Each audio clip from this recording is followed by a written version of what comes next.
3-4 दिनों के अंदर जो है काफ़ी व्यापक मात्रा में लोग आना प्रारंभ किए हैं। जो दर्शन करते हैं वो अपना कुछ न कुछ श्रद्धा निवेदित करते हैं। अभी 2-3 दिनों के अंदर जो है 4 करोड़ के आसपास जो है धनराशि आई है, ऐसा बताया जा रहा है। 9 में जब शिला पूजन हुआ था और ₹1.25 लिया गया था गाँव से, और 4.5 करोड़ रुपए एकत्रित हुआ तो उस समय, और आज तो भगवान रामलला अपने स्थान पर विराजमान हो गए हैं, तो ये तो धनराशि 4 गुनी बढ़ेगी।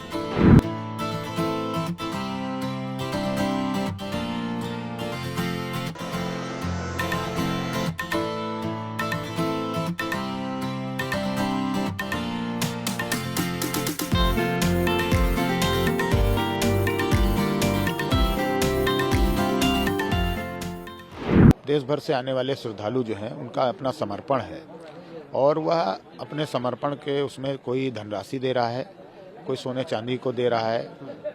तो इस प्रकार से लोग जो आ रहे हैं उनका भाव बड़ा पवित्र है, स्नेह भरा है, क्योंकि रामलला वहाँ पर विराजमान है और भगवान श्री राम जो है विष्णु के अवतार हैं, और जब विष्णु के अवतार हैं तो माँ जो है लक्ष्मी उनके चरणों में बैठी हुई है, और माँ जो है नहीं चाहेगी कि किसी भी प्रकार की वैभव की कमी हो, और यह वैभव जो है वो धनराशि से हो, सोने चांदी से हो, या वहाँ पर कीमती पत्थरों से हो, ये लगातार बढ़ता ही जा रहा है। 3-4 दिनों के अंदर जो है काफ़ी व्यापक मात्रा में लोग आना प्रारंभ किए हैं। जो दर्शन करते हैं वो अपना कुछ न कुछ श्रद्धा निवेदित करते हैं, और श्रद्धा निवेदित करने का एक ही कारण है कि भगवान श्री रामलला के प्रति हम कुछ न कुछ अपना अंश अर्पित कर रहे हैं। तो अंश अर्पित करने वालों को जो है हम सब सौभाग्यशाली समझते हैं, क्योंकि कोई अन्न अर्पित करता है, कोई जो है वस्त्र अर्पित करता है, कोई धनराशि अर्पित करता है। तो इस प्रकार से 2-3 दिनों में करोड़ों रुपए की धनराशि जो है वह पहुंची है, और इसी प्रकार से जो है लगातार, चूँकि पहले भी हमारे जो संगठन के लोग थे या हम कहे पदाधिकारी थे, उन्होंने कहा था कि जब ये मंदिर बनने लगेगा तो महालक्ष्मी का वास हो जाएगा यहाँ पर, क्योंकि भगवान विष्णु जी स्वयं जब विराजमान हो गए हैं तो उनके सानिध्य में जो है माँ का वास तो होना ही है।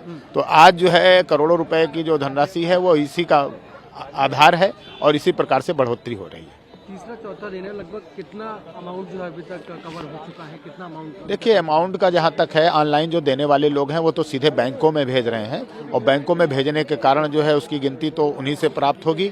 लेकिन जो नगद धनराशि भेज रहे हैं वो कोई दान पात्र में भी डाल रहा है, और कोई जो है आकर रसीदें कटा रहा है। तो रसीद और दान पात्र में दोनों में अंतर है, क्योंकि ऑनलाइन देने वालों का तो आंकड़ा अभी नहीं आया है, लेकिन जो धनराशि इसमें दान पात्र में आ रही है उसको प्रतिदिन गिनते हैं बैंक के ही लोग आकर, और बैंकों के लोग जब आते हैं तो उसकी बाकायदे गिनती होने के बाद उसमें अंकित किया जाता है अंकों को। तो इस प्रकार से अभी 2-3 दिनों के अंदर जो है 4 करोड़ के आसपास जो है धनराशि आई है, ऐसा बताया जा रहा है।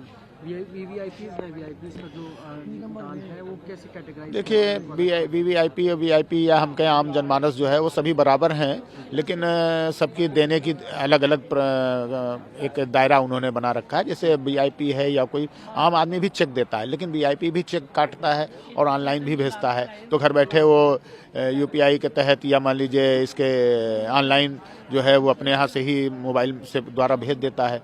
तो वो एक आम आदमी जो है वो 10 रुपये से लेकर 100 रुपये तक भी चढ़ाता है दान पात्र में, और बड़े प्रसन्नता के साथ चढ़ाता है। वो पैसा अधिक दिखाई देता है, क्योंकि वो जब एकत्रित होता है तो सबके सामने आता है। लेकिन जो वीआईपी और वो बैंकों में सीधे भेजते हैं वो दिखता नहीं है, लेकिन उनके आंकड़े अधिक होते हैं। एक्सपेक्टेड है कुछ कि आगे कितना होगा? देखिए, ये जो है श्रृंखला अभी तो शुरू हुई, अभी तो 22 जनवरी को जो है भगवान श्री रामलला विराजमान हुए। इसके पूर्व में जब हमने धर्म समर्पण निधि का कार्यक्रम हम लोगों ने चलाया था तो पूरा देश जो है व्यापक पैमाने पर उन्होंने समर्पण किया था। ठीक उसी प्रकार जिस प्रकार से 89 में जब शिला पूजन हुआ था और ₹1.25 लिया गया था गाँव से, और 4.5 करोड़ रुपए एकत्रित हुआ तो उस समय 89 में, और आज तो भगवान रामलला अपने स्थान पर विराजमान हो गए हैं, तो ये तो धनराशि 4 गुनी बढ़ेगी।